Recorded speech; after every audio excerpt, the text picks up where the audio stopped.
Good morning. ഇന്ന് ഈ വീഡിയോയിൽ നമ്മൾ ഡിസ്കസ് ചെയ്യുന്നത് DNA എക്സ്ട്രാക്ഷൻ്റെ സ്റ്റെപ്സിനെ കുറിച്ചിട്ടാണ്. എങ്ങനെയാണ് how to isolate DNA from a plant cell എന്നുള്ളതിൻ്റെ ഡിഫറെൻറ്റ് സ്റ്റെപ്സിനെ കുറിച്ചിട്ടാണ് നമ്മൾ നോക്കുന്നത്. അപ്പോൾ ബേസിക്കലി DNA എക്സ്ട്രാക്ഷൻ ചെയ്യുമ്പോൾ we have to undergo 3 basic steps. ഒന്നാമത്തേത് എന്ന് പറയുന്നത് പ്ലാന്റ് സെൽ നമുക്കറിയാം it has a cell wall. So cell wall disrupt ചെയ്ത് അതിൻ്റെ ഉള്ളിലുള്ള സെൽ കണ്ടൻസിനെ DNA സോല്യുബിൾ ആയിട്ടുള്ള ഒരു മീഡിയത്തിലേക്ക് റിലീസ് ചെയ്യണം എന്നുള്ളതാണ്. ആ മീഡിയത്തിൻ്റെ പ്രത്യേകത എന്ന് വെച്ചാൽ അതിനകത്ത് DNA സോല്യുബിളും ആയിരിക്കണം, അതുപോലെ തന്നെ DNA ഡീഗ്രേഡ് ആകാതെ അതിനെ സ്റ്റെബിലൈസ് ചെയ്ത് നിൽക്കുന്ന ഒരു മീഡിയവും ആയിരിക്കണം. അങ്ങനെയുള്ള ഒരു മീഡിയത്തിലേക്ക് നമ്മൾ സെൽ വാളിനെ പൊട്ടിച്ച് അതിലേക്ക് ഈ സെൽ കണ്ടൻസും ഇൻക്ലൂഡിങ് ദ DNA റിലീസ് ചെയ്യുന്നു. സെക്കൻഡ് സ്റ്റെപ്പ് ഈസ് DNAയും പ്രോട്ടീനും കൂടെ കോംപ്ലെക്സ് ചെയ്തിരിക്കുകയാണ്. ആ കോംപ്ലെക്സിനെ നമ്മൾ ഡിസോസിയേറ്റ് ചെയ്യിപ്പിക്കണം. DNA പ്രോട്ടീൻ ഇൻട്രാക്ഷൻ ബ്രേക്ക് ചെയ്ത് DNAയും പ്രോട്ടീനും സെപ്പറേറ്റ് ചെയ്യണം. Second step. തേർഡ് സ്റ്റെപ്പ് എന്ന് പറയുന്നത് ഈ കണ്ടൻസ്, ഇപ്പോൾ ഇതെല്ലാം കൂടെ സോല്യുബിൾ ആയിട്ടുള്ള സെല്ലുലാർ കമ്പോണൻസ് എല്ലാം കൂടെ ഒന്നിച്ച് കിടക്കുന്ന ഒരു മിക്സ്ചറാണ്. അതിൽ നിന്നും നമുക്ക് DNAനെ സെപ്പറേറ്റ് ചെയ്തെടുക്കണം. അപ്പോൾ ഇങ്ങനെ 3 ബേസിക് സ്റ്റെപ്സാണ് DNA എക്സ്ട്രാക്ഷൻ പ്രോട്ടോക്കോളിൽ പറയുവാണെങ്കിൽ ജനറലി ഉള്ളത്. അപ്പോൾ ഈ പറഞ്ഞ 3 കാര്യങ്ങൾ നമുക്ക് അന്വർത്ഥമാക്കണമെങ്കിൽ നമ്മൾ എന്തൊക്കെ കെമിക്കൽസാണ് ആഡ് ചെയ്യുന്നത്, എന്തൊക്കെയാണ് നമ്മൾ ലാബിൽ ഓരോരോ സ്റ്റെപ്പ് വൈസ് നമ്മൾ ചെയ്യുന്ന കാര്യങ്ങളാണ് ഇനി പറയാൻ പോകുന്നത്. ഫസ്റ്റ് സ്റ്റെപ്പ് എന്ന് പറയുന്നത് പ്ലാന്റ് മെറ്റീരിയലിനെ എടുക്കുക. ഏത് പ്ലാന്റിൻ്റെ ആണോ നമുക്ക് DNA വേണ്ടത് ആ പ്ലാന്റിൻ്റെ ആ സോഴ്സ് പ്ലാന്റിൽ നിന്നൊരു ടിഷ്യൂ എടുക്കുക. ബേസിക്കലി എല്ലാവരും പ്രിഫർ ചെയ്യുന്നത് ലീഫ് ടിഷ്യൂ ആണ്. ലീഫ് ആകുമ്പോൾ സോഫ്റ്റ് ആയത് കാരണം ഗ്രൈൻഡ് ചെയ്യാനൊക്കെ നമുക്ക് എളുപ്പമുണ്ട്. അതുകൊണ്ട് ഫ്രഷ് യങ് ആയിട്ടുള്ള വളരെ കിളുന്ന ഇലയാണ് എടുക്കാറുള്ളത്. അപ്പോൾ പ്ലാന്റ് മെറ്റീരിയൽ എടുക്കുക, എന്നിട്ട് അതിനെ ലിക്വിഡ് നൈട്രജൻ ഒഴിച്ച് നമ്മൾ മോട്ടർ ആൻഡ് പെസൽ ഉപയോഗിച്ച് അതിനെ ഗ്രൈൻഡ് ചെയ്തെടുക്കുന്നു. ഓക്കെ, അപ്പോൾ ലിക്വിഡ് നൈട്രജൻ ഒഴിക്കുമ്പോഴത്തേക്ക് പ്രത്യേകത എന്താണ്? ലിക്വിഡ് നൈട്രജൻ ഒഴിക്കുമ്പോഴത്തേക്കും ഈ ലീഫ് ടിഷ്യൂസ് അങ്ങ് ബ്രിട്ടിലാകും, അങ്ങ് സോളിഡായിട്ട് പൊടിഞ്ഞ് വരുന്ന പോലെ നമുക്ക് നല്ല ഫൈൻ പൗഡറായിട്ട് എടുക്കാൻ പറ്റും. അതിനാണ് ലിക്വിഡ് നൈട്രജൻ ഒഴിക്കുന്നത്.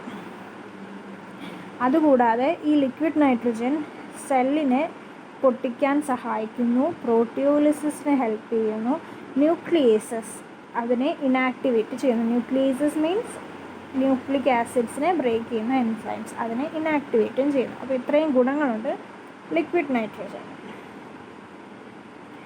അപ്പം അങ്ങനെ നമ്മൾ മോട്ടർ ആൻഡ് പെസൽ വെച്ച് നമ്മുടെ പ്ലാന്റ് ടിഷ്യൂവിനെ ഗ്രൈൻഡ് ചെയ്തെടുത്തു. അപ്പോൾ ചില കേസുകളിൽ ക്രഷ് ആവാൻ വേണ്ടിയിട്ട് നമ്മൾ അലൂമിന പൗഡറും യൂസ് ചെയ്യാറുണ്ട്. അത് മറ്റൊരു മെത്തേഡ്. അപ്പോൾ അലൂമിന പൗഡർ യൂസ് ചെയ്യുകയാണെങ്കിൽ ഒരു 1 gram അലൂമിന പൗഡർ നമ്മളൊരു ടെസ്റ്റ് ട്യൂബിലേക്ക് എടുക്കുന്നു. അതിലേക്ക് 10 ഇരട്ടി വോളിയം വരുന്ന പോലെ നമ്മൾ എക്സ്ട്രാക്ഷൻ സൊല്യൂഷൻ, എക്സ്ട്രാക്ഷൻ ബഫർ ഏതാണോ അത് ഒഴിച്ച് മിക്സ് ചെയ്യുന്നു. ഈ എക്സ്ട്രാക്ഷൻ ബഫറിനകത്തിന് എന്തൊക്കെയുണ്ട്? എക്സ്ട്രാക്ഷൻ ബഫറിനകത്തിലുള്ള ഒന്നാമത്തെ കാര്യം SDS. ഒന്നാമത്തെ കാര്യമാണ് SDS. ഒരു കോമ്പൗണ്ടാണ്, സോഡിയം ഡോഡിസൈൽ സൾഫേറ്റ്. അതിനെയാണ് ചുരുക്കി നമ്മൾ SDS എന്ന് പറയുന്നത്. അപ്പം 0.5% SDS ഉണ്ടായിരിക്കും. ഈ SDS എന്ന് പറയുന്നത് അത് നമ്മുടെ ഒരു സോപ്പിൻ്റെ ഫങ്ഷൻ, അല്ലെങ്കിൽ ഒരു ഡിറ്റർജൻറ്റിൻ്റെ ഫങ്ഷൻ ചെയ്യുന്ന ആളാണ് SDS. ഓക്കെ, അപ്പോൾ 0.5% SDS ഉണ്ടായിരിക്കും. അതുപോലെ RNAs ഉണ്ടായിരിക്കും. RNAs എന്തിനാണ്? RNAനെ ഡീഗ്രേഡ് ചെയ്യുന്ന എൻസൈമാണ് RNAs. അപ്പോൾ നമുക്ക് വേണ്ടത് DNA മാത്രമാണ്. DNA അതിനകത്തിൽ RNAയും കൂടെ ചേർന്ന് കണ്ടാമിനേറ്റഡ് ആകാതെ പ്യുവർ DNA മാത്രം കിട്ടാൻ വേണ്ടിയിട്ട് RNAനെ നമുക്ക് കളയണം. RNAനെ കളയാൻ വേണ്ടിയിട്ടാണ് RNAs ആഡ് ചെയ്യുന്നത്. 50 mg/ml RNAs ആഡ് ചെയ്യും. മൂന്നാമതായിട്ട് പ്രോട്ടീനേസ് K വേണം നമുക്ക്. പ്രോട്ടീനേസ് എന്ന് പറയുമ്പോൾ പ്രോട്ടീനിനെ ബ്രേക്ക് ചെയ്യുന്ന എൻസൈം. പ്രോട്ടീൻസ് എന്ന് പറയുമ്പോൾ പെർട്ടിക്കുലർലി നമ്മുടെ ഹിസ്റ്റോൺ പ്രോട്ടീൻസ്, DNAയുമായിട്ട് ബൈൻഡ് ചെയ്തിരിക്കുന്ന ഹിസ്റ്റോൺ പ്രോട്ടീൻസിനെ ഡീഗ്രേഡ് ചെയ്യുന്ന എൻസൈം പ്രോട്ടീനേസ് Kയും കൂടെ ആഡ് ചെയ്യും. അതും 20 20 mg/ml പ്രോട്ടീനേസ് കെ ആഡ് ചെയ്തു. ഇനി വന്നിട്ട് 0.1 മോളാർ EDTA. EDTA എന്ന് പറഞ്ഞാൽ എഥിലിൻ ഡയമൈൻ ടെട്രാ അസറ്റിക് ആസിഡ്, അതാണ് EDTA. അപ്പം EDTA 0.1 മോളാർ ആഡ്, അതും അതിനകത്തുള്ള എക്സ്ട്രാക്ഷൻ ബഫറിനകത്തുള്ള ഒരു കാര്യമാണ്. അപ്പോൾ ഇതിൻ്റെ ഫംഗ്ഷൻ എന്താണ്? ന്യൂക്ലിയേസ് എൻസൈമിനെ ഇനാക്ടിവേറ്റ് ചെയ്യുന്ന ആളാണ്. DNAസിനെ ഇനാക്ടിവേറ്റ് ചെയ്യുന്ന എൻസൈം കോമ്പൗണ്ടാണ്. ഇനി വന്നിട്ട് NaCl ഉണ്ട്. NaCl 0.2 മോളാർ NaCl ആണ് ഉള്ളത്. ഓക്കെ, അപ്പം ഈ NaCl എന്താണ് ചെയ്യുന്നത്?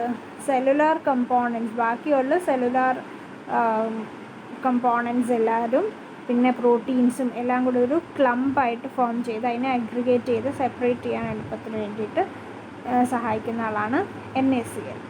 ഇതുപോലെ ഇനി ലാസ്റ്റ് ഉള്ളത് Tris HCl ആണ്. 0.05 മോളാർ Tris HCl ആണ്. അത് HCl ബഫറാണ്. അപ്പോൾ pH ഒപ്റ്റിമമായിട്ട് നിൽക്കാൻ വേണ്ടിയിട്ട്, സ്റ്റേബിളായിട്ട് നിൽക്കാൻ വേണ്ടിയിട്ട്, അല്ലെങ്കിൽ pH ചേഞ്ചിനെ റെസിസ്റ്റ് ചെയ്യാൻ വേണ്ടിയിട്ടുള്ള ആളാണല്ലോ ബഫർ. അപ്പോൾ നമ്മൾ യൂസ് ചെയ്യുന്ന buffer Tris HCl ബഫറാണ്. 8 pH maintain ചെയ്യാൻ വേണ്ടി, pH 8 ആയിട്ട് തന്നെ മെയിൻറ്റെയിൻ ചെയ്യാനായിട്ടാണ് ഈ ബഫർ ഉപയോഗിക്കുന്നത്. അപ്പോൾ ഇത്രയും കാര്യങ്ങളാണ് നമ്മുടെ എക്സ്ട്രാക്ഷൻ ബഫറിലുള്ളത്. എക്സ്ട്രാക്ഷൻ ബഫറിലുള്ളത് SDS ഉണ്ട്, RNase ഉണ്ട്, പ്രോട്ടീനേസ് K ഉണ്ട്, EDTA ഉണ്ട്, NaCl ഉണ്ട്, Tris HCl ഉണ്ട്. ഇതെല്ലാം കൂടെ ഈ പറഞ്ഞ കോൺസെൻട്രേഷനിൽ മിക്സ് ചെയ്യുമ്പോൾ കിട്ടുന്നതാണ് നമ്മുടെ എക്സ്ട്രാക്ഷൻ ബഫർ. അപ്പോൾ ഈ നമ്മൾ ഗ്രൈൻഡ് ചെയ്തെടുത്ത ആ എക്സ്ട്രാക്റ്റിനെ നമ്മൾ ടെസ്റ്റ് ട്യൂബിൽ കുറച്ച് നേരം ഇൻക്യുബേറ്റ് ചെയ്യുന്നു. 55 ഡിഗ്രി സെൽഷ്യസിൽ വാട്ടർ ബാത്തിൽ വെച്ച് നമ്മൾ 2 to 3 hours ഇൻക്യുബേറ്റ് ചെയ്യുന്നു. അപ്പോൾ ഇൻക്യുബേഷൻ പീരീഡ് കഴിയുമ്പോൾ നമ്മൾ അതിനകത്തിലേക്ക് ഫീനോൾ അല്ലെങ്കിൽ ക്ലോറോഫോം ആഡ് ചെയ്യുന്നു. എത്ര എമൗണ്ട് നമ്മുടെ കയ്യിൽ അരച്ചെടുത്ത കണ്ടൻറ്റ് ഉണ്ടോ, അരച്ചെടുത്ത ആ എക്സ്ട്രാക്ഷൻ ബഫറും സെൽ കണ്ടൻസും കൂടി ചേർന്ന് ആ മിക്സ്ചർ എത്രയുണ്ടോ അതുപോലെ തന്നെ ഈക്വൽ എമൗണ്ടിൽ ഫീനോൾ അല്ലെങ്കിൽ ക്ലോറോഫോം ആഡ് ചെയ്യുന്നു. ഈ സ്റ്റെപ്പിലാണ് നമ്മുടെ എന്ത് സംഭവിക്കുന്നത്? പ്രോട്ടീൻസിനെ റിമൂവ് ചെയ്യുന്നത് ഈ സ്റ്റെപ്പിലാണ്. ഓക്കെ, അപ്പോൾ അത് കഴിഞ്ഞ് കഴിഞ്ഞാൽ പിന്നെ ഇതിനെ, ഈ കണ്ടൻസിനെ, ഈ മിക്സ്ചറിനെ നമ്മൾ സെൻട്രിഫ്യൂജ് ചെയ്യുന്നു. 1500 RPM 5 minutes സെൻട്രിഫ്യൂജ് ചെയ്യുന്നു. അപ്പോൾ സെൻട്രിഫ്യൂജ് ചെയ്ത് കഴിയുമ്പോൾ നമുക്കൊരു സെഡിമെൻറ്റും ഒരു സൂപ്പർനേറ്റൻറ്റും കിട്ടും. സെഡിമെൻറ്റ് ചെയ്യുന്നത് സെല്ലിൻ്റെ കണ്ടൻസ്, ആ സെല്ലുലാർ ഡെബ്രിസ് എല്ലാമാണ് നമുക്ക് അതിൻ്റെ ആ എപ്പൻഡ് ഓഫ് ട്യൂബിൻ്റെ ബോട്ടം റീജിയനിൽ സെഡിമെൻറ്റ് ചെയ്ത് കാണപ്പെടാറുണ്ട്. അതേസമയം നമ്മൾ DNA സൂപ്പർനേറ്റൻറ്റിലായിരിക്കും ഉള്ളത്. അപ്പോൾ ആ സൂപ്പർനേറ്റൻറ്റിനെ നമ്മൾ ഒഴിച്ച് മാറ്റിയെടുക്കുന്നു, പെല്ലറ്റിനെ നമ്മളങ്ങ് കളയുന്നു. സെഡിമെൻറ്റ് ചെയ്ത പെല്ലറ്റിനെ നമുക്ക് വേണ്ട. ഈ സൂപ്പർനേറ്റൻറ്റിനകത്തിലേക്ക് നമ്മൾ ഈക്വൽ എമൗണ്ട് ഓഫ് ക്ലോറോഫോം ഐസോഅമൈൽ ആൽക്കഹോളും കൂടെ 24:1 റേഷ്യോയിൽ പ്രിപ്പയർ ചെയ്ത് വെക്കും. എന്തൊക്കെയാണ്? ക്ലോറോഫോമും ഐസോഅമൈൽ ആൽക്കഹോളും ഇൻ ദ റേഷ്യോ 24:1. ആ പ്രിപ്പയർ ചെയ്ത് വെച്ച ക്ലോറോഫോം ഐസോഅമൈൽ ആൽക്കഹോൾ ഈ സൂപ്പർനേറ്റൻറ്റിലേക്ക് ആഡ് ചെയ്യുന്നു. ഈക്വൽ എമൗണ്ട് ഓഫ് ഈ സൊല്യൂഷൻ നമ്മൾ ആഡ് ചെയ്ത് കൊടുക്കുന്നു. അതായത് ഇപ്പോൾ 10 ml ഉണ്ട് നമ്മുടെ സൂപ്പർനേറ്റൻ്റ് എങ്കിൽ 10 ml ഒന്നും കാണില്ല. ഇപ്പോൾ ഫോർ എക്സാമ്പിൾ 1 ml കഷ്ടിച്ചുണ്ട് നമ്മുടെ സൂപ്പർനേറ്റൻ്റ് എങ്കിൽ 1 ml ക്ലോറോഫോം ഐസോഅമൈൽ ആൽക്കഹോൾ നമ്മൾ ആഡ് ചെയ്ത് കൊടുക്കുന്നു. അപ്പം ഈ സ്റ്റെപ്പിൽ വീണ്ടും പ്രോട്ടീൻസ് റിമൂവായി പോകുന്നു. ബാക്കി എന്തെങ്കിലും ഉണ്ടെങ്കിൽ അതും കൂടെ റിമൂവായി പോകുന്നു. എന്നിട്ട് നമ്മൾ ഈ എപ്പൻഡ് ഓഫ് ട്യൂബിൻ്റെ അടപ്പ് നമ്മൾ ടൈറ്റായിട്ട് അടച്ചിട്ട് നമ്മൾ അതിനെ ഇൻവേർട്ട് ചെയ്ത് അപ്സൈഡ് ഡൗൺ ആയിട്ട് ഇങ്ങനെ കുറച്ച് നേരം നമ്മളിങ്ങനെ അതിനെ മിക്സ് ചെയ്യുന്നു. അത് നന്നായിട്ട് മിക്സ് ആവാൻ വേണ്ടിയിട്ടാണ് നമ്മളിത് അപ്സൈഡ് ഡൗൺ ഇങ്ങനെ 2-3 തവണ നമ്മൾ അതിനെ അത് നന്നായിട്ട് മിക്സ് ആവാൻ വേണ്ടിയിട്ട് അങ്ങനെ ചെയ്യുന്നു. അതിനുശേഷം സോഡിയം അസറ്റേറ്റും എഥനോളും കൂടെ ആഡ് ചെയ്ത് കൊടുക്കുന്നു. സോഡിയം അസറ്റേറ്റും എഥനോളും കൂടെ ഇതുപോലെ ഇരട്ടി വോളിയമാണ് ആഡ് ചെയ്ത് കൊടുക്കുന്നത്. ഇതുവരെ നമ്മൾ ഈക്വൽ വോളിയം എന്ന് പറഞ്ഞു, അതുപോലെ ഇപ്പോൾ ആഡ് ചെയ്യുമ്പോൾ ഇരട്ടി വോളിയമാണ് സോഡിയം അസറ്റേറ്റും എഥനോളും കൂടെ ആഡ് ചെയ്ത് കൊടുക്കുന്നത്. അപ്പോൾ എന്താ സംഭവിക്കുക? ഇത് ആഡ് ചെയ്ത് കൊടുക്കുമ്പോഴത്തേക്ക് DNA പ്രസിപ്പിറ്റേറ്റ് ചെയ്യുന്നു. ഓക്കെ, എന്നിട്ട് നമ്മൾ ആ എപ്പൻഡ് ഓഫിനെ വീണ്ടും സെൻട്രിഫ്യൂജിനകത്തിൽ വെച്ച് സെൻട്രിഫ്യൂജ് ചെയ്യുന്നു. 10,000 RPM 5 മിനിറ്റ്സ് നമ്മൾ അതിനെ സെൻട്രിഫ്യൂജ് ചെയ്യുന്നു. സെൻട്രിഫ്യൂജ് ചെയ്തിട്ട് സൂപ്പർനേറ്റൻ്റ്, വീണ്ടും സൂപ്പർനേറ്റൻറ്റും പെല്ലറ്റും കിട്ടും. ഇത്തവണ നമ്മൾ സൂപ്പർനേറ്റൻറ്റിനെ വേണ്ട, നമുക്ക് അതിനെ നമ്മൾ അങ്ങ് ഡിസ്കാർഡ് ചെയ്യുന്നു. ആ പെല്ലറ്റിനാണ് നമ്മുടെ DNA, പെല്ലറ്റായിട്ട് വരുന്നതാണ് നമ്മുടെ DNA. ആ പെല്ലറ്റിനെ നമ്മൾ 70% എഥനോളിനകത്തിൽ ഡിസോൾവ് ചെയ്ത്, അല്ലെങ്കിൽ ചെറുതായിട്ടൊന്ന് വാഷ് ചെയ്തെടുത്തിട്ട് 70% എഥനോളിൽ തന്നെ നമുക്ക് അതിനെ സൂക്ഷിക്കാം. അതല്ലെങ്കിൽ ഐസോപ്രോപ്പനോൾ, നല്ല ഐസ് കൂൾഡ് ആയിട്ടുള്ള ചിൽഡായിട്ടുള്ള ഐസോപ്രോപ്പനോളിൽ നമുക്കതിനെ സൂക്ഷിക്കാം. അപ്പോൾ ഈ എന്താ പറയുക, നേരത്തെ ഒന്ന് വാഷ് ചെയ്യുമെന്ന് പറഞ്ഞില്ല, ബാക്കിയുള്ള എന്തെങ്കിലും ഡെബ്രിസ് ഉണ്ടെങ്കിൽ അത് പോകാൻ വേണ്ടിയിട്ടാണ് ജസ്റ്റ് ഒന്ന് വാഷ് ചെയ്യുന്നത്. വാഷ് ചെയ്തിട്ട് ഐസോപ്രോപ്പനോളിലോ 70% എഥനോളിലോ നമുക്കത് ഒഴിച്ച് വെക്കാം. അപ്പോൾ ഈ പറഞ്ഞ ആൽക്കഹോളിനകത്തിൽ DNA സോല്യൂബിൾ അല്ല, അതിനകത്ത് പ്രസിപ്പിറ്റേറ്റ് ചെയ്താണ് കാണപ്പെടുന്നത്. അപ്പോൾ നമുക്ക് നെക്കഡ് ആയതുകൊണ്ട് തന്നെ ആ താഴെ പെല്ലറ്റ് വൈറ്റ് കളറിൽ, ഒരു ഓഫ് വൈറ്റ് കളറിൽ പെല്ലറ്റ് പോലെ ഫോം ചെയ്ത് കിടക്കുന്നത് നമുക്ക് കണ്ണുകൊണ്ട് കാണാൻ പറ്റും. ദാറ്റ് വൈറ്റ് കളറിൽ കാണുന്ന പെല്ലറ്റാണ് നമ്മുടെ നത്തിങ് ബട്ട് DNA.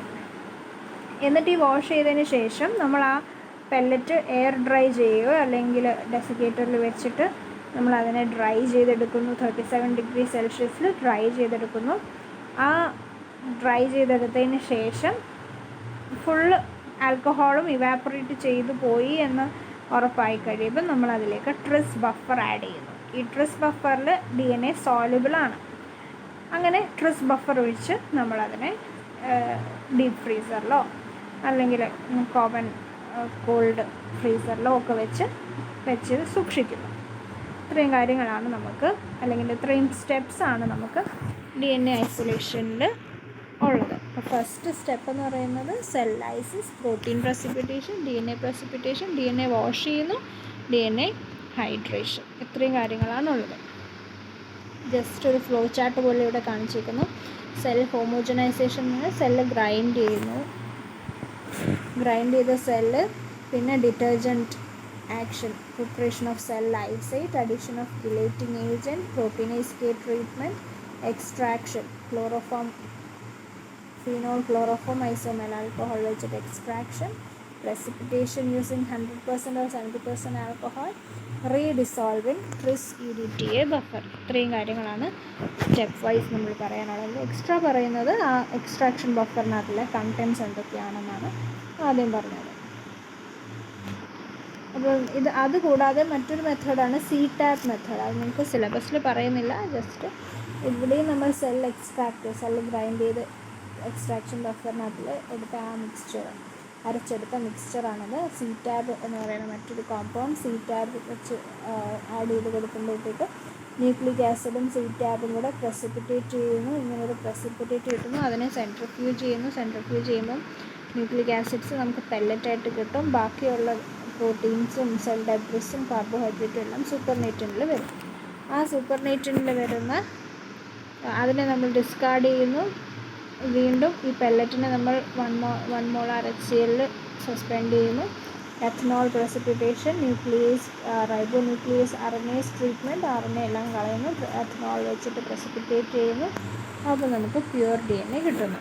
അതാണ് CTAP മെത്തേഡ്. ഇത് നോക്കൂ, ബിഫോർ ആൻഡ് ആഫ്റ്റർ ആയിട്ട് DNA എക്സ്ട്രാക്ഷൻ കാണിച്ചേക്കുന്നത്. എഥനോൾ ആഡ് ചെയ്യുന്നതിന് മുമ്പും എഥനോൾ ആഡ് ചെയ്തതിന് ശേഷം DNA പ്രസിപ്പിറ്റേറ്റ് ചെയ്ത് കഴിഞ്ഞാൽ വൈറ്റ് ക്ലൗഡി മിക്സ്ചറായിട്ട് നമുക്ക് വൈറ്റ് ക്ലൗഡി പോർഷനായിട്ട് കാണുന്നുണ്ടല്ലോ, അതാണ് നമ്മുടെ DNA. അപ്പോൾ എഥനോൾ ആഡ് ചെയ്ത് കഴിഞ്ഞപ്പോഴാണ് ഇത് പ്രസിപ്പിറ്റേറ്റ് ചെയ്ത് ഇങ്ങനെ നമുക്ക് കാണാൻ സാധിക്കുന്നത്.